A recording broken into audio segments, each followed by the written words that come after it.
Bismillahirrahmanirrahim. Assalamualaikum warahmatullahi wabarakatuh. Innal hamdalillah nahmaduhu wa nasta'inuhu wa nastaghfiruh wa na'udzu billahi min shururi anfusina wa sayyiati a'malina.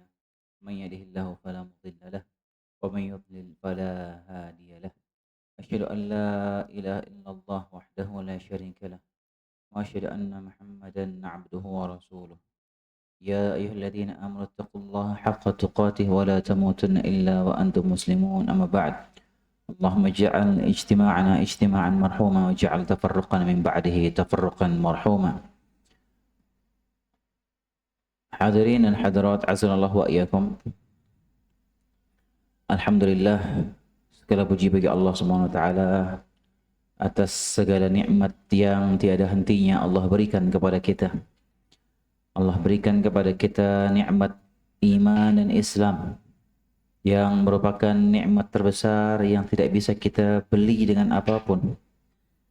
Kemudian Allah berikan kita nikmat kesehatan, nikmat taufik sehingga kita bisa berkumpul di masjid yang mulia ini melaksanakan salat subuh berjamaah. Semoga Allah Subhanahu wa taala menerima seluruh amal ibadah kita. Salawat serta salam semoga senantiasa tercurahkan kepada Nabi kita Nabi Muhammad alaihi salatu wasalam beserta seluruh keluarga beliau, sahabat beliau dan seluruh pengikut beliau ila yaumil liqa. Di kesempatan pagi hari ini insyaallah taala kita akan mengangkat sebuah tema terkait dengan sifat-sifat ibadur rahman yang Allah sebutkan di akhir-akhir surat Al-Furqan. Allah SWT menyebutkan sekitar 8 karakteristik atau 8 sifat ibadur rahman, hamba-hamba ar-Rahman. Perhatikan di ayat tersebut Allah SWT memberikan predikat ubudiyah kepada hamba-hambanya yang spesial. Predikat ubudiyah yaitu predikat dia sebagai hamba Allah Subhanahu wa taala. Dan predikat kita sebagai hamba Allah itu adalah predikat mulia yang layak untuk kita banggakan. Dan Allah langsung yang menyematkan, menyandarkan predikat itu bahwasanya orang-orang ini adalah hamba Ar-Rahman. Dan begitulah cara Allah SWT memuji nabinya, memuji para nabi, memuji para wali-walinya. Ketika Allah ingin memuji Nabi Allah, Nabi Muhammad SAW, Allah seringkali menggunakan predikat ubudiyah ini. Bahwasanya Nabi Muhammad itu adalah hamba Allah. Dan itu pujian bagi Nabi SAW, sanjungan. Allah langsung yang menyandarkan, menyematkan bahwasanya Nabi Muhammad adalah hamba Allah. Itu predikat ubudiyah, predikat yang dibanggakan. Makanya perhatikan ketika Allah memuji Nabi SAW ketika peristiwa Isra Mi'raj. Ketika peristiwa Isra. Allah sebutkan di awal surat Al-Isra. Subhanalladzi asra bi'abdihi. Segala puji bagi Allah, Maha Suci Allah yang telah mengisrakan siapa? Hambanya. Allah tidak menyebutkan Rasulnya, tapi Allah sebutkan hamba. Itulah pujian bagi Nabi Muhammad SAW. Dia sebagai hamba Allah.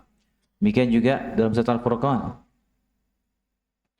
Tabarakalladzi nazzala al-furqana ala abdihi. Maha suci Allah Subhanahu wa taala yang telah menurunkan Al-Furqan kepada hambanya. Makanya predikat ini predikat mulia dan Allah yang menyematkan, menyandarkannya langsung bahwasanya ini adalah hamba-hambaku. Dan di situ Allah menyebutkan karakteristiknya. Hambaku yang sejati adalah yang bersifat demikian dan demikian. Allah sebutkan dalam sebenarnya banyak ayat ya, tentang bagaimana sifat atau karakteristik hamba Allah yang sejati. Tapi di surat Al-Furqan, di akhir-akhir surat Al-Furqan ini Allah menyebutkan secara berurutan sekitar 8 sifat atau 8 karakteristik ibadur Rahman yang Allah mulai dari mulai ayat 63 surat Al-Furqan sampai ayat 74. Itu Allah sebutkan sekitar 8. Dan penting untuk kita mengkaji 8 karakteristik ibadur Rahman ini untuk kita berusaha menghiasi diri kita dengan sifat-sifat tersebut. Kita berusaha bersifat dengan sifat-sifat tersebut agar kita termasuk ke dalam kategori ibadur Rahman, hamba Ar-Rahman. Kita mengejar sifat-sifat tersebut. Wa nas'alullah azza wa jalla an yaj'ala majlisana hujjatan lana la alaina. Yang pertama, hadirin dan hadirat azallahu alaikum, Allah menyebutkan karakteristik yang pertama dalam ayat ke-63. Allah berfirman, wa ibadur rahmanil ladzina yamshuna 'alal ardi hauna wa idza khatabahumul jahiluna qalu salama. Dan hamba-hamba Ar-Rahman ialah orang-orang yang berjalan di atas bumi dengan penuh kerendahan hati. Dan apabila orang-orang jahil menyapa mereka, mereka mengucapkan kata-kata yang mengandung keselamatan. Jadi sifat karakteristik yang pertama Allah sebutkan di ayat 63, sifat ibadur Rahman adalah orang yang dia tawadhu', yang dia berwibawa dan dia tenang bawaannya, tenang, tawadhu, enggak petantang petenteng, ya, kalem, tawadhu, rendah hati, berjalan di atas muka bumi dengan penuh kewibawaan dan rendah hati, berjalan dengan penuh ketentraman, penuh wibawa, dia menjaga kehormatan dan harga dirinya ketika berjalan. Sifat dan gerak-geriknya itu dia yang penuh wibawa, ada penuh ketenangan, penuh ketentraman, itu merupakan buah dari bagusnya iman dalam hatinya. Akan nampak dari fisik, dari jawarih, dari anggota tubuh seorang. Kalau orang hatinya itu udah nggak baik, biasanya akan nampak pada dia punya fisiknya, hadirin. Orang kalau hatinya ini busuk, dia akan nampak kelihatan. Minimal kelihatan dari mana? Dari lisannya. Orang kalau hatinya buruk, dia kadang nampakkan itu keburukan dari hatinya itu dari kata-kata yang keluar dari lisannya. Lisan ini ibarat ciduk yang mengambil makanan dari tungku panci. Pancinya apa? Ya hatinya itu. Apa yang digodok, dimasak dari hatinya itu yang keluar dari lisannya. Makanya orang kalau hatinya buruk, biasanya dia omongannya itu kadang suka merendahin orang, ngejelekin orang. Dia gampang berdusta, dia merasa lebih tinggi, lebih hebat. Ya kadang dia nggak tanggung-tanggung, dia fitnah orang. Hatinya buruk, busuk, dipenuhi dengan hasad, dengki, hatinya kesombongan, naudzubillah. Makanya orang kalau imannya bagus akan nampak dari fisiknya, dari jawarihnya.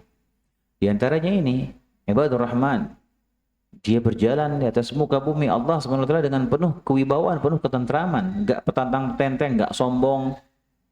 Kalau jalan enggak merasa hebat, merasa tinggi, jalan dengan penuh tawadhu, rendah hati, dengan penuh wibawa. Bahkan ya ketika dia berinteraksi dengan orang-orang jahil, yang orang-orang ini mungkin memancing emosinya dia, ada gesekan-gesekan terjadi ketika dia berinteraksi sosial dengan orang-orang jahil, dia tidak meresponnya dengan kejahilan juga, tapi dia meresponnya dengan ucapan yang mengandung keselamatan. Wa idza khatabahumul jahiluna qalu salama. Itu karakteristiknya. Jadi berjalannya itu enggak petantang petenteng, enggak sombong. Ya.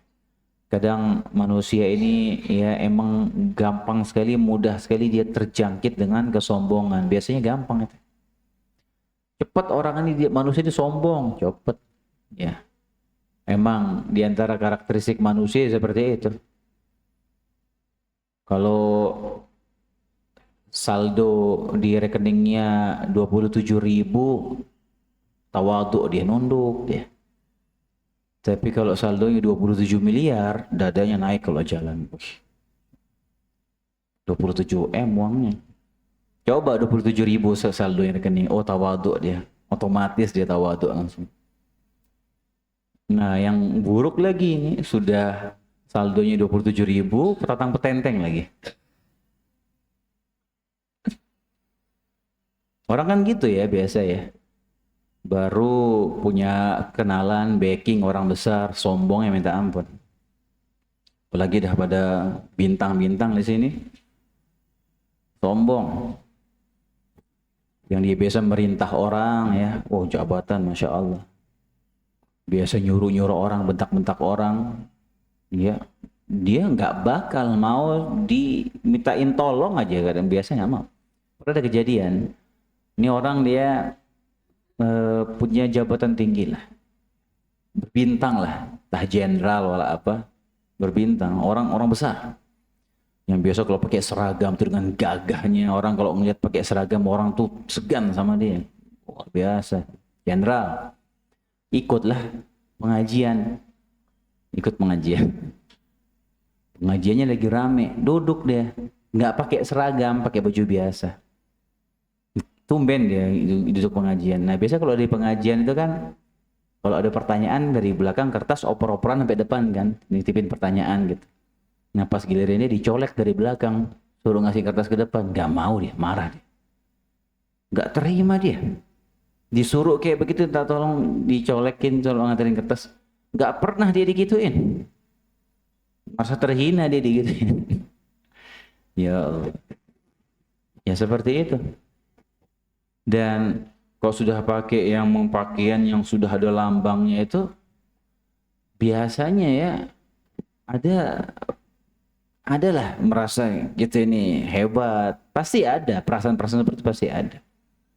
Nah, coba antum pulang kampung, kita pulang kampung nih ke kampung kita masing-masing, ya, bawa mobil harga 10 miliar. Untuk bawa mobil pulang kampung, mobil harga 10 miliar ya. Yang 2 pintu. Kalau bisa yang nggak ada pintunya lah, saking mahal ya mobil itu. Kalau yang dibuka ke atas, nah antum bawa tuh mobil ke kampung antum sana. Dilihat sama orang-orang kampung. Kira-kira hati antum bersih dari kesombongan kira-kira? Gak mungkin hadirin. Pasti ada ngerasa kita tuh pengen dilihat, pengen show. Ini loh, gue pakai mobil ini. Lihat hadirin, soal hati. Jangankan bawa mobil harga 10 miliar, pakai iPhone terbaru aja. Selfie mulu depan cermin. Biar kelihatan itu. iPhone-nya terbaru 17. Ya Allah. Baru HP. Itulah manusia. Makanya ibadur rahman, dia berjalan di atas bumi dengan penuh rendah hati, tawadhu. Berwibawa. Ya enggak petatang petenteng.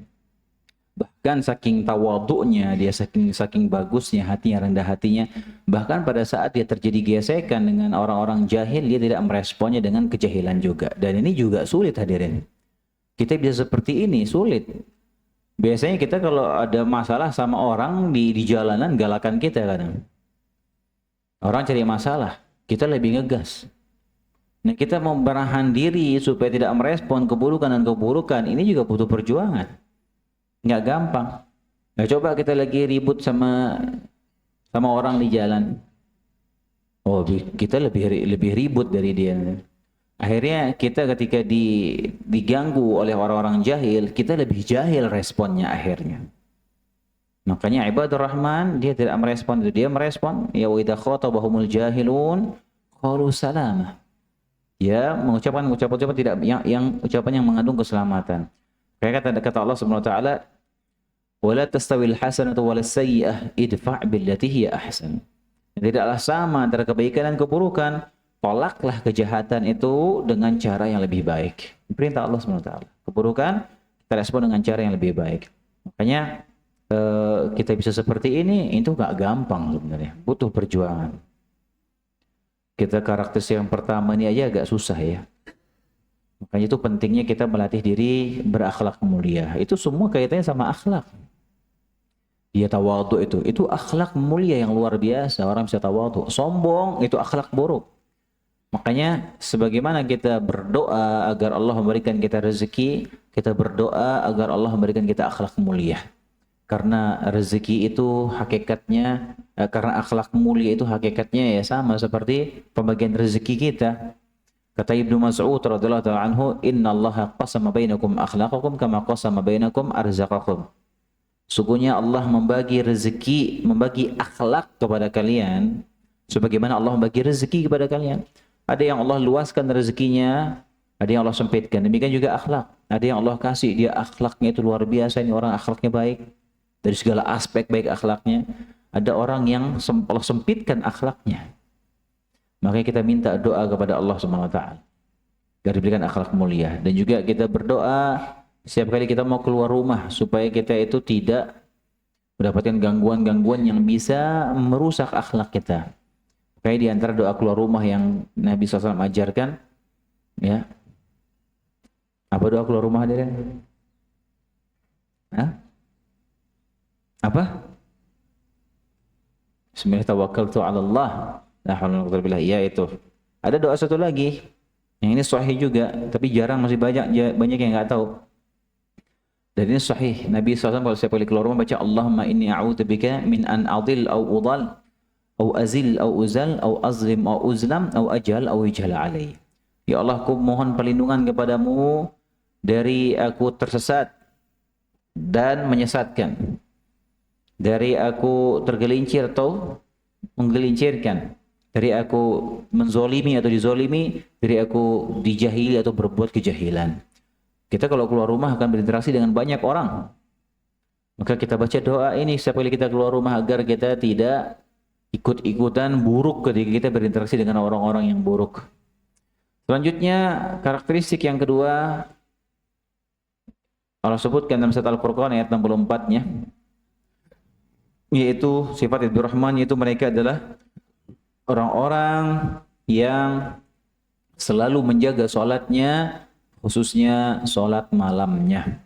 Allah berfirman, "Walladzina yabituna li rabbihim sujjadan wa qiyama." Dan orang-orang yang melalui malam harinya dengan bersujud dan berdiri untuk Rabb mereka. Itu karakteristik Ibadur Rahman yang selalu menjaga sholatnya dan dia menjaga sholat malamnya. Sholat merupakan puncaknya ibadah fisik. Dan sholat yang terbaik setelah sholat 5 waktu ya sholat malam, qiyamul lail. Kata Nabi SAW, afdalus sholati ba'dal faridah sholatul lail. Sholat terbaik setelah sholat 5 waktu adalah sholat malam. Nabi SAW perintahkan kita sholat malam. Alaikum biqiyamil lail. Hendaknya kalian itu mendirikan sholat malam. Fa'innahu da'bus salihina qablikum. Karena sholat malam itu merupakan sifat karakteristik kebiasaan orang-orang soleh dari sebelum kalian. Orang-orang soleh dari zaman para nabi dulu, kebiasaan mereka itu beribadah di malam hari, waktu tengah malam, sholat malam. Itulah kebiasaan orang-orang soleh. Jadi kita mau menjadi ibadur rahman, kita jaga sholat kita, khususnya sholat malam. Dan sholat malam ini sebenarnya mudah untuk kita lakukan, karena sholat malam itu ada level-levelnya darinya. Level yang paling ringan untuk para pemula, ya beginner, sholat malam. Jadi dia sholat malamnya langsung setelah dia sholat ba'diyah isya. Ini yang paling gampang. Karena sholat malam itu nggak harus sholat malam itu sepertiga malam terakhir, nggak harus, hadirin. Kapan waktu sholat malam itu dari ba'da sholat isya sampai terbit fajar subuh. Itu rentang waktu sholat malam. Jadi kapanpun kita sholat di rentang waktu itu, kita sudah tercatat sholat malam di malam itu. Mudah, makanya untuk para pemula, untuk yang mudahnya, yang baru mungkin mau merutinkan, mau belajar supaya sholat malam, supaya dia nggak bolong lah catatan sholat malamnya di hari itu, sholatnya setelah dia ba'diyah isya sholat, minimal dia witir, minimal 1 rakaat hadirin. Minimal witir 1 rakaat setelah ba'diyah isya. kita sudah tercatat sholat malam di malam itu. Level berikutnya, level yang agak tinggi lagi, sholat malamnya sebelum dia tidur. Ya, sholat witir sebelum tidur. Sholat malam. Tetap dia tercatat sholat malam. Level yang berikutnya, ya dia sholat malamnya itu sebelum subuh. Jadi dia mungkin bangun setengah jam lah sebelum azan subuh, ya dia sempatkan sholat. Ya kalau dia belum witir, dia witir. Kemudian dia di akhir malam itu dia beristighfar, dia berdoa, dia beristighfar kepada Allah SWT. Oh, itu luar biasa. Dia ambil setengah jam lah waktu tidurnya. Jadi bangun setengah jam sebelum azan subuh. Setengah jam hadirin. Cuman terus level yang terbaik, yang paling tinggi, level nomor 1 itu dia sholat, dia tidur di awal malam, dia bangun tengah malam khusus buat sholat, tapi dia tidur lagi setelahnya. Jadi dia khusus bangun untuk buat sholat doang, bisa dia tidur lagi. Dan itulah kebiasaan sholatnya Nabi Muhammad SAW, terkadang seperti itu, dan itulah sholatnya Nabi Dawud. Nabi SAW, afdalus salati Dawud. Sholat malam terbaik adalah sholatnya Nabi Dawud. Kana yanamu awal lail. Dia tidur di awal malam. Kemudian dibangun di setengah malamnya. Kemudian dia tidur di akhir malam sisanya. Itu kebiasaannya sholat Nabi Dawud, itu yang terbaik. Itu agak sulit emang hadirin. Seperti itu agak sulit ya. Biasanya kalau kita sudah bangun, susah tidur lagi. Taib. Itu yang kedua. Kemudian yang ketiga, sifat ibadur rahman selanjutnya yaitu mereka senantiasa takut dari azab Allah Subhanahu wa taala.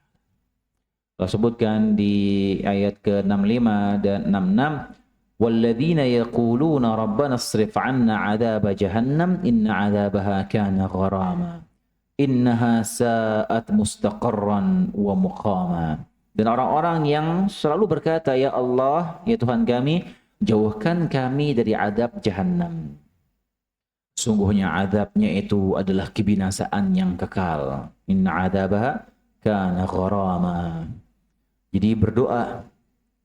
Ya, karakteristik ibadur rahman berikutnya, di samping amalan mereka bagus, akhlaknya bagus, amalannya bagus, tapi tetap di sisi lain dia selalu takut berdoa kepada Allah agar dilindungi dari adab neraka karena dia takut adab Allah Subhanahu wa taala. Begitulah seharusnya orang yang beriman.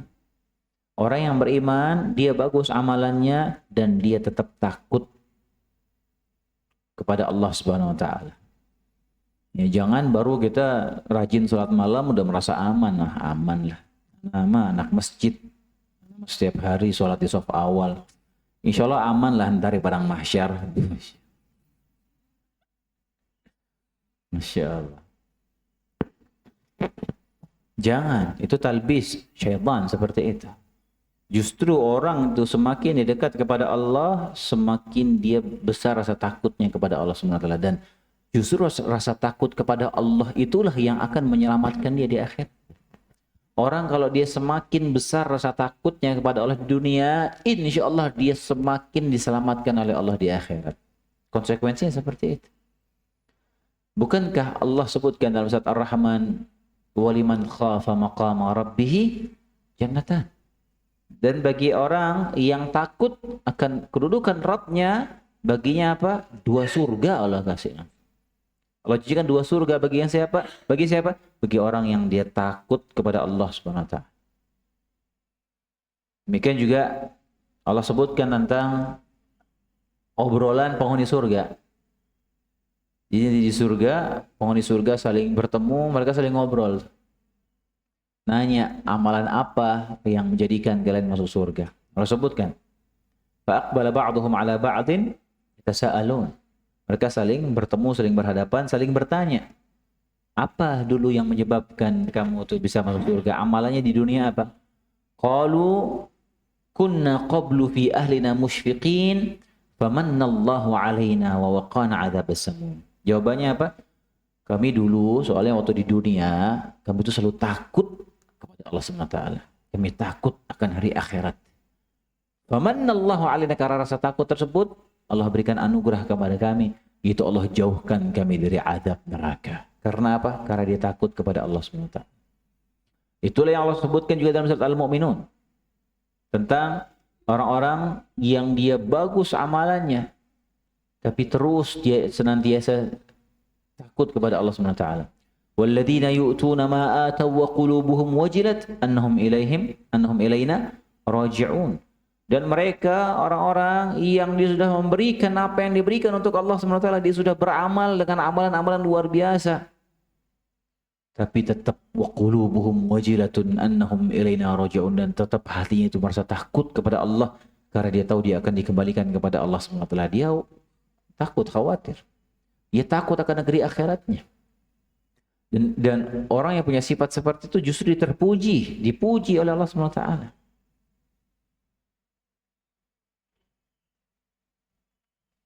Ketika dia punya rasa takut kepada Allah Subhanahu wa taala, itulah karakteristik ibadur rahman yang berapa tuh hadirin?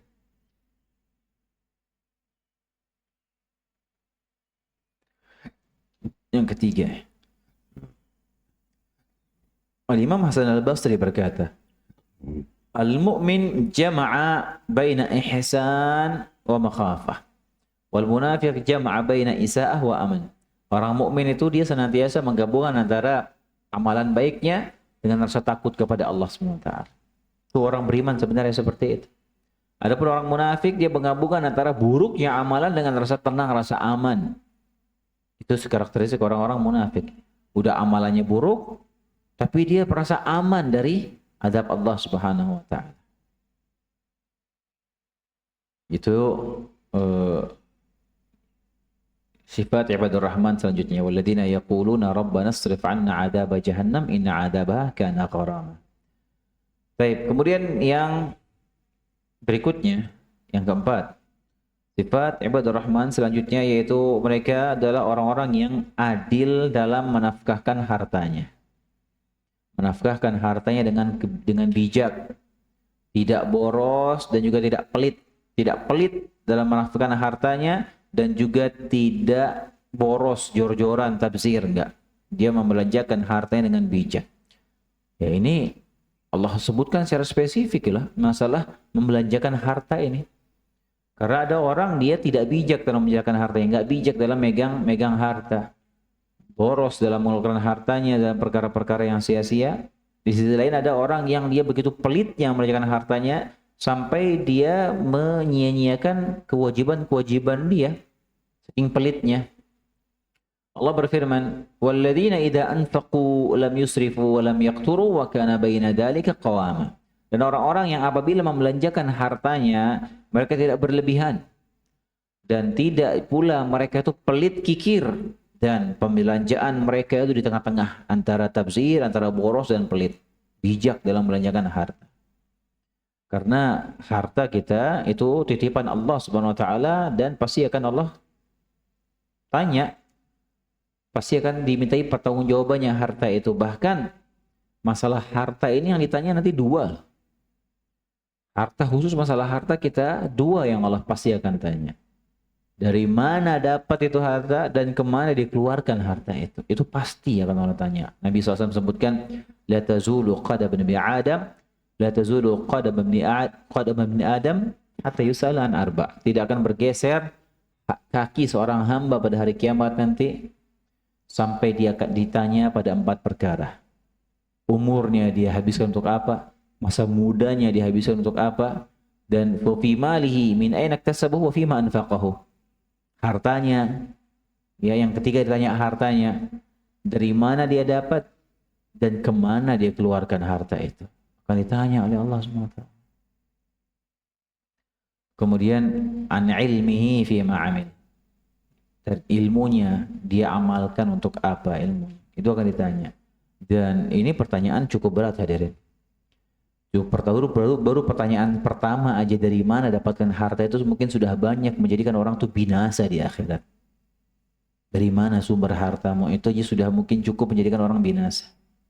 Apalagi ditanya lagi kemana saja kamu keluarkan harta itu. Ya billah. Oke, kata Nabi SAW, Inna Allah harrama alaikum uquqal ummahat wa wa'dal banat wa man'an wahat. Allah mengharamkan kepada kalian durhaka kepada ibu orang tua, kemudian mengubur anak hidup-hidup, kemudian hanya menuntut hak dan melalaikan kewajiban. Wa kariha lakum qila wa qal wa kathratus su'al wa idha'atul mal. Dan Allah membenci dari kalian itu qila wa qal, katanya dan katanya begini, katanya begitu, baru dengar kabar diceritain lagi, nggak boleh seperti itu. Kemudian banyak bertanya, wa kathratus su'al wa idha'atul mal, dan menyia-nyiakan harta. Nggak boleh. Ya. Lagi musim goes, beli sepeda harga puluhan juta, ratusan juta. Pakai sebentar, udah bosan, taruh simpan di gudang, digantung. Allah tanya nanti itu. Apa urgensinya beli sepeda semahal itu? Terus kenapa udah gak dipakai terus dibiarin begitu? Dibiarin di gudang berbulan-bulan, bertahun-tahun gak dipakai. Dikira gak ditanya oleh Allah SWT nanti. Pasti akan ditanya. Hati-hati.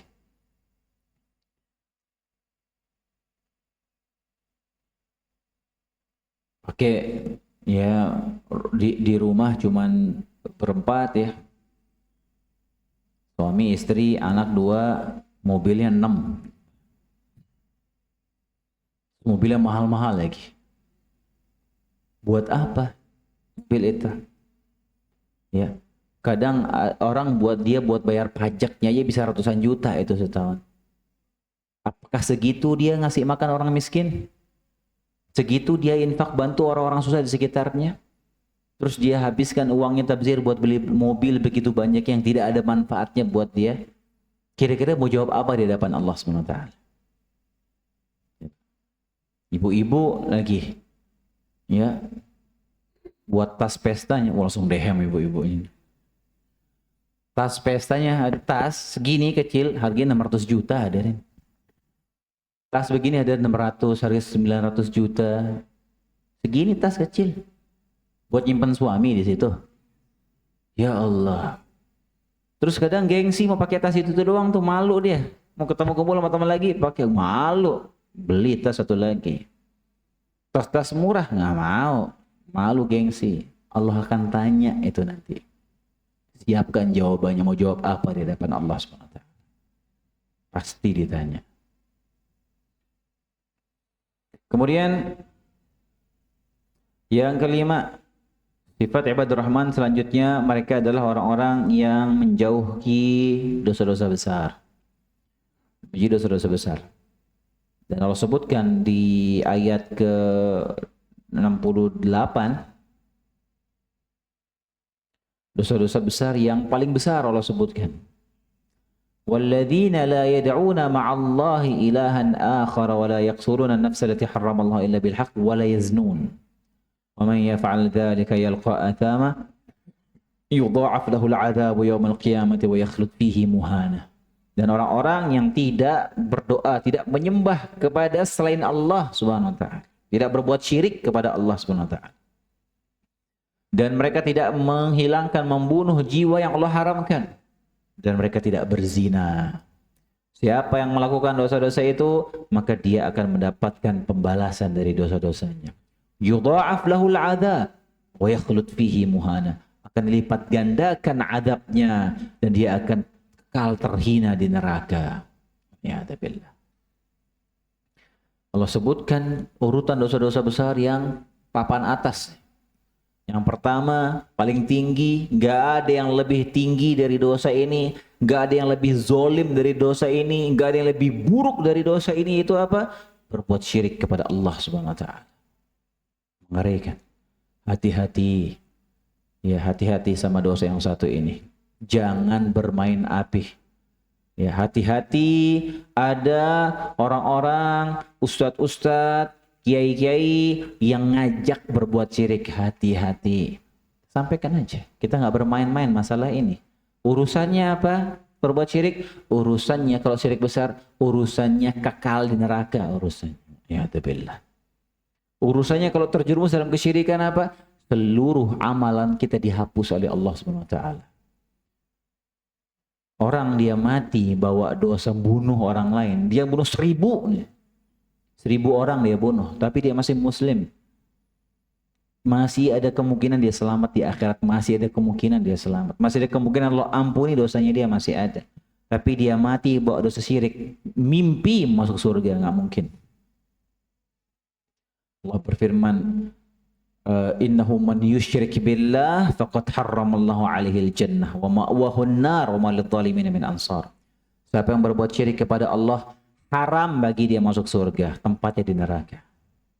Allah sebutkan, innallaha la yaghfiru an yushraka bihi wa yaghfiru ma duna dzalika liman yasha.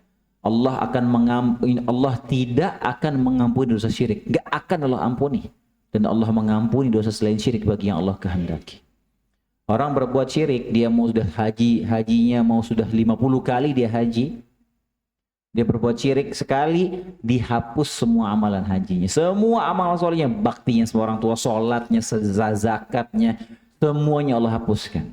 Bahkan Nabi sekalipun kalau berbuat syirik, Allah hapus amalannya. Allah berfirman kepada Nabi Muhammad, khusus kepada Nabi Muhammad SAW, la in asyrakta la yahbatanna amaluka wa la takunanna minal khasirin. Wahai Muhammad, kalau engkau berbuat syirik, akan dihapus seluruh amalanmu, wahai Muhammad, dan engkau termasuk orang-orang yang merugi. Kepada seluruh nabi Allah katakan, la in asyraku la habita anhum ma kanu ya'malun. Kalau semua para nabi itu berbuat syirik, akan dihapus seluruh amalannya. Para nabi lah. Allah ancam seperti itu kalau berbuat syirik.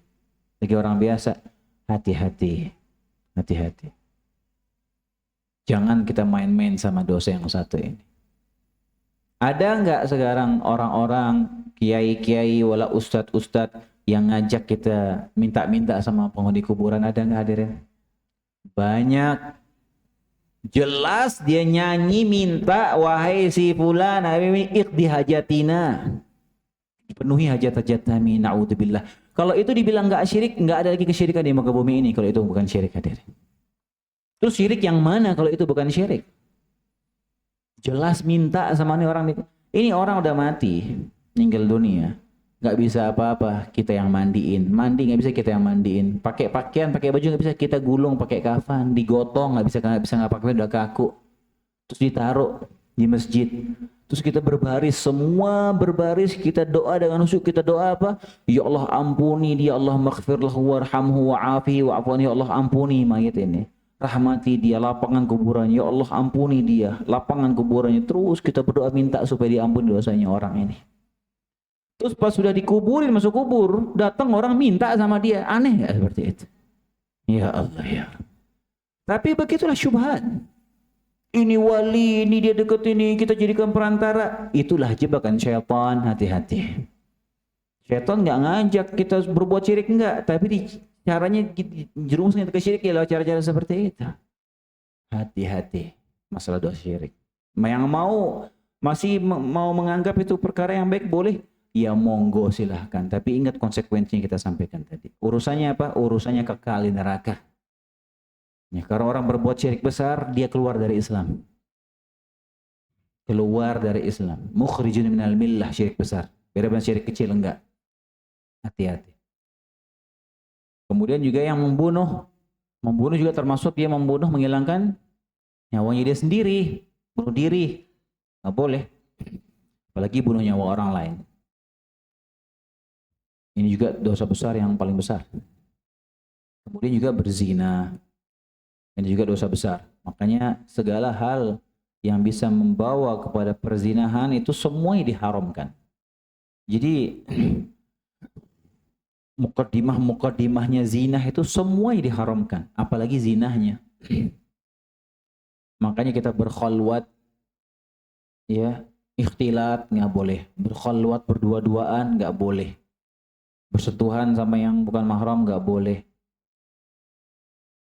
Itu mukaddimah menuju perzinahan, semuanya dilarang. Apalagi zinahnya. Lihat. Itu dosa-dosa besar ya Allah sebutkan, paling besar. Tapi lihat apa kata Allah di ayat setelahnya. Ya, wa man yaf'al dzalika yalqa athama yudha'af lahu al'adzab wa yakhlud fihi muhanna illa man taba. Kecuali yang bertaubat. Wa amana, dia berbagus imannya, wa amila amalan salihah, kemudian diperbaiki kesalahannya dengan beramal saleh, fa ulaika yubaddilullahu sayyi'atihim hasanat, wa kana Allahu ghafurur rahim. Mereka adalah orang-orang yang Allah akan rubah dosa-dosa yang tadi menjadi kebaikan yang akan memberatkan amal soleh luar biasa. Lihat bagaimana baiknya Allah Subhanahu wa taala. Kita tadi berbicara tentang orang berbuat syirik nggak akan diampuni oleh Allah Subhanahu wa taala kalau dia mati bawa dosa syirik itu. Tapi kalau dia bertaubat, dia mau dosa sebesar apapun, mau dosa syirik sekalipun, kalau dia bertaubat dengan benar, Allah ampuni dosanya. Fir'aun yang ngaku Tuhan yang paling tinggi, kalau dia bertaubat Fir'aun, diampuni nggak oleh Allah SWT? Diampuni. Makanya Allah kecualikan illa man tab, kecuali yang bertaubat dari orang-orang itu. Lihat kata Allah, mereka kalau dia taubat, dia perbagus amalannya, dia perbagus imannya, dia kemudian beramal soleh, dosa-dosanya yang tadi dia dosa-dosa besar tadi itu di antara tafsiran para ulama akan Allah rubah menjadi kebaikan semuanya yang akan memberatkan amal soleh. Luar biasa. Itu di antara keutamaan orang yang bertaubat. Luar biasa. Dosanya, kok dia benar taubatnya, dosanya akan Allah rubah menjadi amal soleh. Asal benar taubatnya. Kemudian diperbagus imannya, dia perbagus amal soleh. Itu di antara kebaikan Allah Subhanahu wa taala. Maha murah, maha pemurah, maha baik. Sangat sayang kepada hamba-hambanya. Asal jangan dia mati bawa dosa syirik kepada Allah Subhanahu wa taala. Enggak akan diampuni sudah. Tidak akan diampuni. Allah sudah berjanji. Tapi kalau dosa yang lain, dosa besar lain dia mati bawa dosa besar belum sempat bertaubat, masih ada kemungkinan Allah ampuni, masih ada kemungkinan. Liman yasha, kata Allah, bagi Allah kehendaki Allah ampuni, bagi Allah kehendaki. Tapi kalau dosa syirik, mimpi mau diampuni Allah, enggak akan Allah ampuni dosa syirik. Wa'iyadzubillah.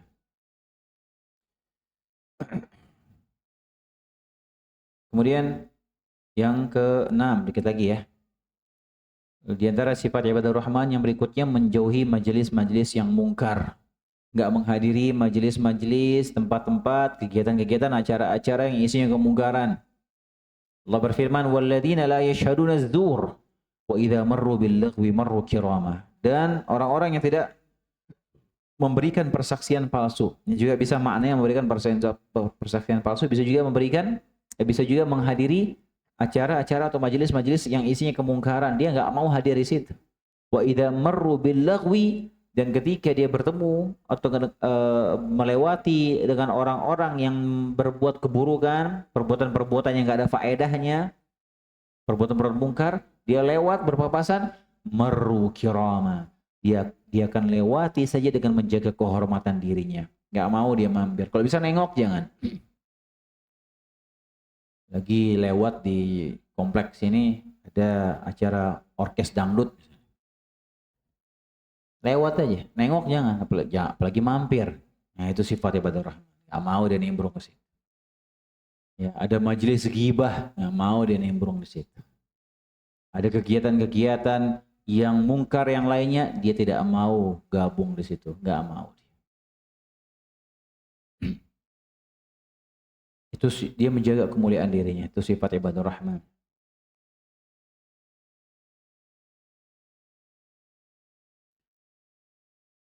Kemudian yang ketujuh, sifat yang berikutnya yaitu mereka adalah orang-orang yang memuliakan kalamullah dan mengamalkannya. Ketika mendengar firman Allah, mendengar kalamullah, dia tidak menyombongkan diri. Dia berusaha mengamalkan firman Allah tersebut. Allah berfirman di ayat ke-73-nya, "Walladzina idza dzukiru bi ayati rabbihim lam yakhiru 'alaiha summan wa 'umyana." Dan orang-orang yang apabila diberi peringatan dengan ayat-ayat Allah, mereka tidak menghadapinya sebagai orang-orang yang tuli dan buta. Ketika disampaikan firman Allah, enggak pura-pura bodoh, enggak pura-pura tuli. Sampaikan kalam Allah, dia berusaha menerima kalam Allah tersebut, dia berusaha mencernanya. Disampaikan kepadanya hujjah, ini loh dalilnya. Allah melarang ini, Allah merintahkan itu. Dia terima karena disampaikan apa? Ini kalam Allah. Jangan dia tolak karena dengan alasan-alasan yang enggak diterima. Ditolak kalam Allah dengan alasan apa? Oh ini tradisi. Allah melarang loh kayak begini, ini dalilnya gini. Oh nggak bisa, ini kan sudah tradisi turun-temurun. Subhanallah. Disampaikan kalam Allah, tapi dia pertentangkan dengan kebiasaannya. Oh, tapi kan ini nggak boleh, Allah melarang beliau. Tapi kan ini baik ya, ini kan baik menurut saya baik. Itu bukan sifat ibadur rahman seperti itu. Ketika disampaikan kalam Allah, dia terima dan dia berusaha mengamalkannya. Makanya kata Nabi SAW, seburuk-buruk orang itu yang ketika disampaikan kepada dia, bertakwalah engkau kepada Allah, dia bilang apa? Urus dirimu sendiri. Ini ucapan yang sangat buruk seperti itu. Allah berfirman dalam surat Al-Baqarah, "Wa idza qila lahu ittaqillah akhadathu al-'izzatu bil itsm fa hasbuhu jahannam wa la bi'sal mihad." Dan apabila dikatakan kepadanya bertakwalah kepada Allah, maka bangkitlah kesombongannya yang menyebabkannya berbuat dosa, maka cukuplah balasannya bagi dia neraka jahanam, dan neraka jahanam seburuk-buruk tempat kembali, tempat tinggal. Dibilang ittaqillah, disampaikan kalam Allah, sombong dia, nggak mau dengar, dia nggak mau nerima. Ada orang seperti itu. Karena gengsi, sombong, karena sudah emang hasad hatinya, emang nggak terima, disampaikan hujah yang benar, tapi kalau sudah emang hati ini buruk, dia nggak terima. Oh nggak bisa, ini udah tradisi. Padahal lihat, ya aku itu benar firman Allah. Tapi gara-gara dia benci sama lawannya, dia nggak terima kalam Allah tersebut. Na'udzubillah. Tapi yang terakhir hadirin assalamualaikum, sifat ibadur rahman yang terakhir yaitu orang-orang yang selalu berdoa merendahkan diri kepada Allah Subhanahu wa taala, dan dia berdoa untuk dirinya dan berdoa untuk orang-orang terdekatnya. Allah sebutkan di ayat 74, "Walladzina yaquluna rabbana hab lana min azwajina wa dhurriyyatina qurrata a'yun waj'alna lil muttaqina imama." Dan orang-orang yang berkata, ini sifat ibadur rahman terakhir Allah sebutkan di ayat ini, dan mereka adalah orang-orang yang berkata, "Ya Allah, anugerahkanlah kepada kami istri-istri kami dan keturunan kami sebagai qurrata a'yun, penyenang, penyejuk hati dan pandangan kami. Dan jadikanlah kami imam bagi orang-orang yang bertakwa." Jadi sifat ibadur rahman yang terakhir Allah sebutkan di surat ini, itu mereka orang yang selalu bersimpuh berdoa memohon kepada Allah. Dia menunjukkan kebutuhannya kepada Allah Subhanahu wa taala, dan dia berdoa dengan doa yang komprehensif ini. Doa untuk kebaikan dirinya, doa untuk keluarganya. Dan ini doa luar biasa hadirin, ya sering-sering baca doa ini. Doa ini maknanya luar biasa. Kita minta kepada Allah agar menjadikan istri kita, anak keturunan kita sebagai penyejuk pandangan hati kita, penyejuk hati dan pandangan kita. Tidaklah istri dan anak itu menjadi qurrata ayun kecuali istri dan anak yang dia taat kepada Allah SWT, yang baik, yang bagus akhlaknya, yang bagus ngabdinya, yang bagus baktinya. Itulah istri dan anak yang qurrata ayun. Tidak mungkin anak itu menjadi qurrata ayun kalau dia buruk akhlaknya, enggak mungkin. Gak mungkin anak itu menjadi qurrata ayun kalau dia jauh dari Allah Subhanahu wa taala. Makanya kita baca ini, Rabbana hab lana min azwajina wa dhurriyyatina qurrata ayun.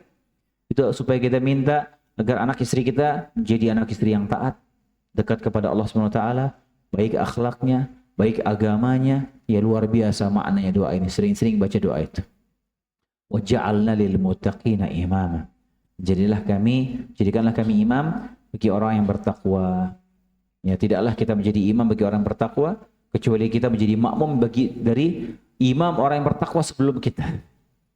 Kita menjadi makmum dari imam yang bertakwa sebelum kita. Kita mengambil qudwah dari orang-orang bertakwa sebelum kita, dan kita minta kepada Allah agar kita dijadikan imam bagi orang-orang yang bertakwa yang datang setelah kita. Ini doa maknanya luar biasa. Sering-sering baca doa ini, dan Allah yang mengajarkan langsung kepada kita doa ini.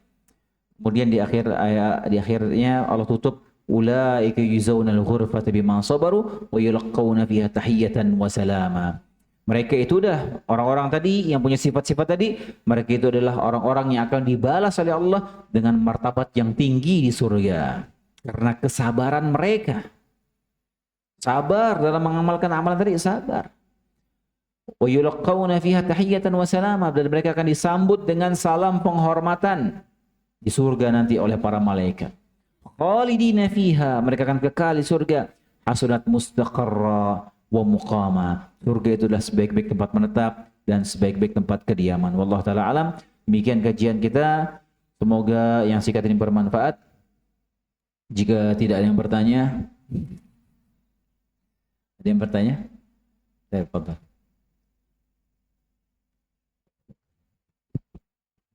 Assalamualaikum warahmatullahi wabarakatuh. Assalamualaikum. Terkait karakteristik ibadur rahman ini Pak Ustadz, ada 8. Yang pertama disebutkan adalah orang-orang yang berjalan di atas muka bumi dengan rendah hati, tawadu, tidak sombong.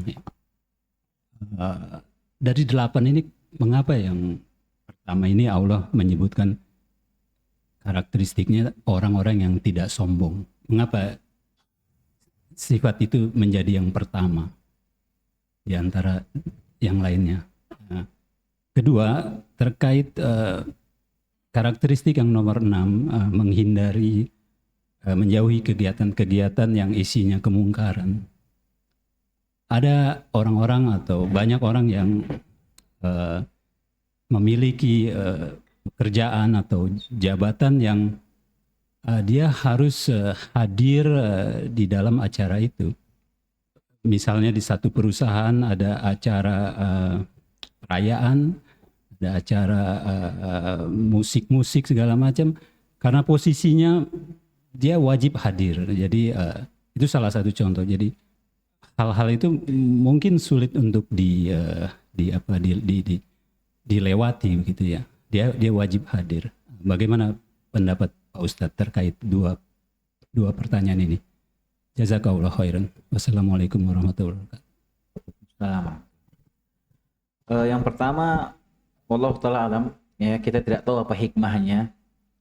Kenapa Allah menyebutkan itu yang pertama? Yang jelas semuanya pasti ada hikmahnya. Biasanya dalam Al-Quran seperti itu. Terkadang para ulama itu bisa menangkap hikmahnya apa, ya terkadang tidak. Ya, dan terkait masalah itu Allah Ta'ala alam, ana belum tahu dan ana belum membaca, ya, dan ana belum mendapati ada ulama yang membahas kira-kira hikmahnya apa, kenapa, ya itu disebutkan pertama, ya Allah Ta'ala alam. Kemudian yang kedua, yang memang ini banyak jadi dilema loh sebagian orang, ya seperti itu. Bisa juga terkadang bukan di contoh seperti itu, bisa juga kadang ada keluarga, ya, keluarganya bikin acara-acara, tapi acara itu biasanya acara mungkar, nggak enak kalau nggak datang, ya, misalnya keluarga. Sebenarnya tidak ada sulitnya ketika dia menghindari atau menolak kegiatan-kegiatan seperti itu. Kalau dia berkata sulit, nggak enak atau nggak enak kalau nggak datang, ya nggak bisa dia menghindari, ya dia tetap akan menanggung dosanya. Dia tetap dosa menghadiri acara-acara seperti itu. Pasti dia berdosa. Ya kalau dia emang nggak berasa nggak enak, nggak bisa kalau nggak datang, ya dia seharusnya menanggung dosanya. Seperti itu. Dan sebenarnya bisa juga untuk dia menghindari. Ada cara-caranya untuk dia menghindari seperti itu. Ya kadang kita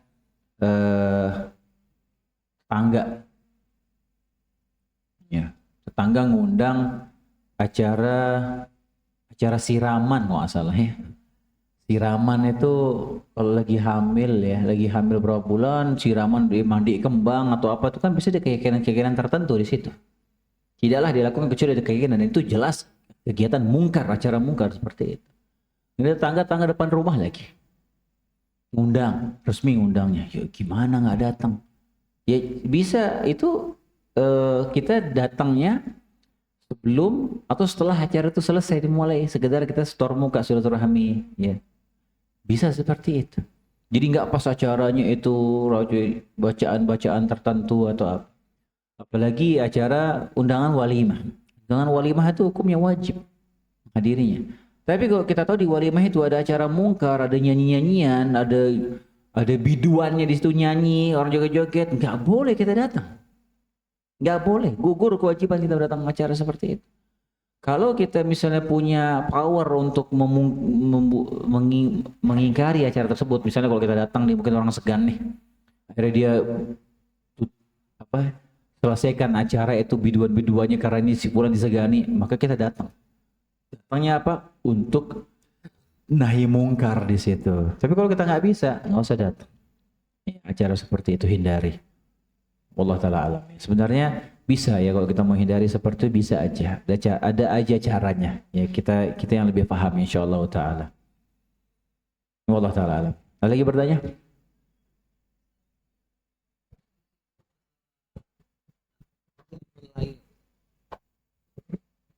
Saya pernah lihat di YouTube gitu ya, bahwa dari 11 rakaat itu artinya 3 rakaatnya witir, kemudian dua rakaat pertama katanya eh, sholat wudu, sholat sunnah wudu, kedua sholat sunnah taubat, ketiga hajat gitu ya, dan keempat barulah itu qiyamul lail. Itu dalilnya apakah ada? Satu, karena itu Ustadz Kondang yang eh, saya lihat di YouTube itu. Kedua, apa namanya, dalam 2 rakaat setiap sholat itu, dalam sholat qiyamul lail ini apakah harus ada iftitahnya atau langsung saja? Terima kasih. Assalamualaikum warahmatullahi wabarakatuh. Assalamualaikum. Pertama, ketika dia melazimkan urutan-urutan tersebut, jelas ini tidak benar. Jelas nggak benar. Yang pertama, sholat sunnah wudhu itu bisa digabungkan niatnya dengan sholat sunnah yang lainnya. Nah, contoh seperti tadi nih, sholat subuh, qobliyah subuh, antara azan dan iqamah subuh. Antara azan dan iqamah subuh itu tidak boleh, ada larangannya, kita sholat tuh berkali-kali, nggak boleh hadirin. Antara azan dan iqamah itu kita hanya dianjurkan sholat 2 rakaat bas, sudah. Jangan kita nambah-nambah. Makanya di qobliyah subuh itu kita itu bisa gabungkan tahiyatul masjid, sholat sunnah qobliyah subuhnya sama sholat sunnah wudhu, boleh.